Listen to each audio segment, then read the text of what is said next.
اعوذ باللہ من الشیطان الرجیم، بسم اللہ الرحمن الرحیم۔ السلام علیکم، قرلیش عثمان کے مداحوں کو ایک نئی ویڈیو میں خوش آمدید۔ دوستو، اس ویڈیو میں ہم بات کریں گے علوب کے بارے میں۔ کیا علوب مسلمان ہو جائے گا یا کب تک ہمیں قرلیش عثمان میں اس کا خاتمہ دیکھنے کو ملے گا؟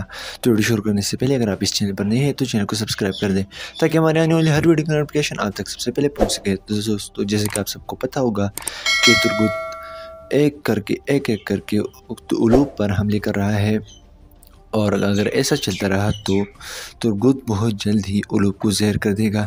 لیکن اگر اس کو مسلمان کر کے عثمان غازی کی کسی تاریخی الپ کے نام پر اس کا نام رکھ دیا جاتا ہے تو قرلیش عثمان کا مزہ دوبارہ ہو جائے گا۔ اس کے علاوہ دوستو، آپ سب کو پتہ ہوگا کہ قرلیش عثمان میں قسط 122 اور 120 کے درمیان ایک ٹائم جمپ ہوگا، تو ممکن ہے کہ اس جمپ سے پہلے ہمیں علوب کا خاتمہ دکھایا جائے۔ آپ لوگوں کی اس بارے میں کیا رائے ہے؟ مجھے کمنٹ باکس میں ضرور آگاہ کیجیے گا۔ ملتے ہیں اپنے والی ویڈیو میں، تب تک کے لیے اللہ حافظ۔